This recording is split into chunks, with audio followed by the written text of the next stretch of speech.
할렐루야. 12월 27일 화요일 아침입니다. 올 한 해 동안에도 변함없는 사랑으로 우리를 인도해 주신 하나님께 감사할 수 있는 귀한 믿음의 하루가 되시기를 우리 주님의 이름으로 축복합니다.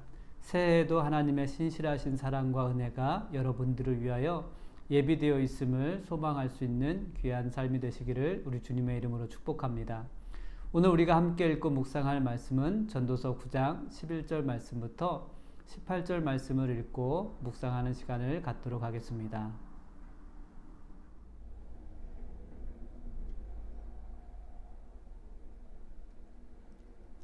내가 다시 해아래서 보니 빠른 경주자들이라고 선착하는 것이 아니며 용사들이라고 전쟁에 승리하는 것이 아니며 지혜자들이라고 음식을 얻는 것도 아니며 명철자들이라고 재물을 얻는 것도 아니며 지식인들이라고 은총을 입는 것이 아니니 이는 시기와 기회는 그들 모두에게 임함이니라.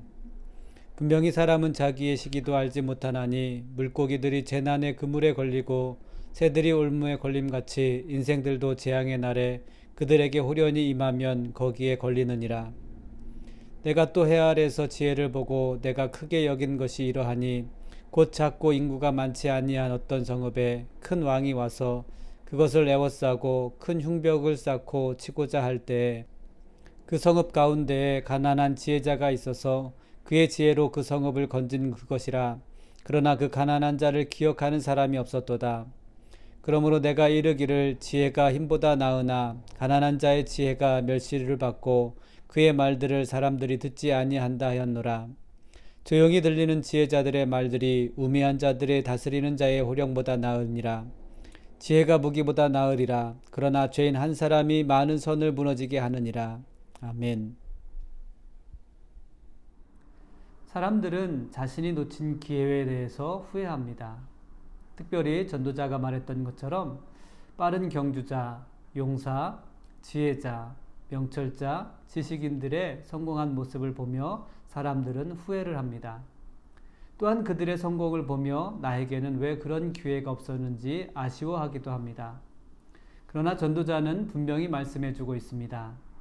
많은 사람들의 부러움을 받고 있는 사람들이 모두 성공할 수 있는 것이 아님을 우리에게 말씀해주고 있습니다. 빠른 경주자라고 해서 선착하는 것이 아닙니다. 용사라고 해서 모든 싸움에서 승리하는 것이 아닙니다. 지혜자라고 해서 음식을 얻는 것도 아닙니다. 명철한 자라고 해서 재물을 얻는 것도 아닙니다. 지식이 있어서 은총을 얻는 것이 아닙니다.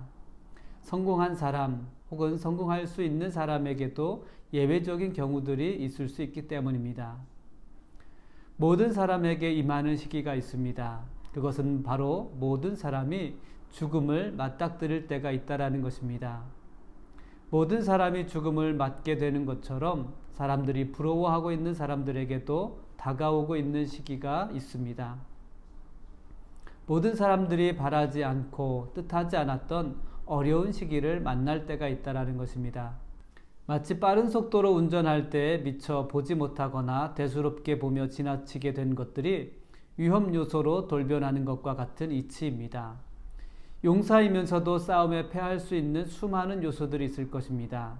이처럼 우리가 살아가는 세상은 예기치 못한 변수들로 당혹스럽게 할 때가 있습니다.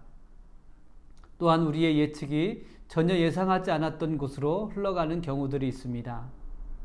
그렇기 때문에 다른 사람들보다 재빠르게 기회를 잡았다고 교만하지도 자랑하지도 마십시오. 교만함과 자랑에 빠져 있을 동안에 예측하지 못했던 고난의 시기가 다가올 수 있습니다. 올무에 걸린 새처럼 빠져나오기 힘든 고난의 때가 있음을 깨닫고 하나님 앞에서 겸손한 삶이 되어야 하겠습니다. 성공한 사람보다 기회가 늦어졌다고 원망하거나 후회하지 마십시오. 하나님이 여러분에게 주신 환경 속에서 성실하게 최선을 다하면 즐거운 삶이 될 것입니다. 사랑하는 성도 여러분, 새해가 여러분들에게 다가오고 있습니다. 후회와 원망을 이어가는 삶이 아니라 성실한 삶을 통하여 감사와 기쁨이 가득한 삶이 되시기를 우리 주님의 이름으로 축복합니다. 전도자는 성읍을 구했던 지혜자의 이야기를 우리에게 해주고 있습니다. 지혜자는 큰 왕의 군대로부터 성읍을 구했습니다. 많은 사람들에게 칭찬받으며 기억될 만한 일이었습니다. 그러나 성읍에서 지혜자를 기억하는 사람이 없었습니다. 왜냐하면 지혜자가 가난했기 때문입니다. 성읍을 구원했던 지혜보다 눈에 보이는 것을 더 사랑하고 중요하게 여기기 때문입니다. 세상은 지혜를 기억하기보다 자신이 사랑하는 것을 기억합니다. 하나님의 사랑보다 내가 사랑하는 것을 기억하고 있습니다. 사랑하는 성도 여러분, 나는 무엇을 사랑하며 기억하며 살아가고 있는지 생각해 보십시오. 나를 구원하시기 위한 하나님의 사랑, 그리고 하나님의 사랑 속에 나타난 하나님의 섭리와 지혜보다 내가 사랑하고 있는 것들을 기억하고 있습니다. 나름대로 성공했다는 경주자들, 용사들, 지식인들, 지혜자들, 명철한 자들의 조언을 기억하고 계십니까? 가난한 나를 부유하게 하시기 위해 스스로 가난을 택하시며 순종하셨던 예수님을 기억할 수 있는 성도들이 되시기를 주님의 이름으로 부탁을 드립니다. 전도자는 권력가의 호령보다 지혜자의 조용한 말이 낫다고 우리에게 말해주고 있습니다. 권력가의 호령은 세상을 뒤흔들어 세상을 바꿀 수 있는 힘이 있는 것처럼 보입니다. 그러나 권력가의 호령은 전쟁터의 무기와 같습니다. 전쟁터의 무기처럼 모든 것을 파괴해버립니다. 하지만 지혜자의 조용한 말은 세상을 뒤흔드는 힘이 없을지라도 한 영혼을 다시 살아나게 하는 생명이 있습니다.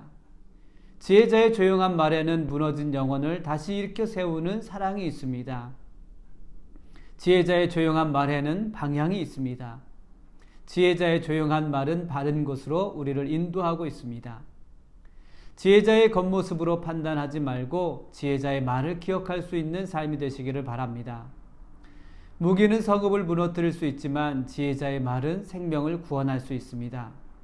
사랑하는 성도 여러분, 무기를 의지하는 삶이 아니라 겸손히 지혜를 따르며 참된 지혜를 소유하는 아름다운 삶이 되시기를 우리 주님의 이름으로 축복합니다. 같이 기도하겠습니다. 살아계신 하나님, 우리의 눈이 세상의 화려한 성공과 또 세상의 아름다움을 쫓지 않게 하시고 겸손히 하나님 앞에 지혜를 구할 수 있는 믿음의 삶이 되게 하여 주옵소서. 하나님, 우리의 무너졌던 마음들이 하나님의 지혜의 말씀으로 다시 일으켜 세워주시는 그 놀라운 은혜를 경험할 수 있는 아름다운 삶이 되게 하여 주옵소서. 하나님의 신실하신 사랑과 은혜가 새로운 한 해에도 우리들과 함께할 것을 소망할 수 있는 귀한 하루가 되게 하여 주옵소서. 감사하며 예수님의 이름으로 기도드렸습니다. 아멘.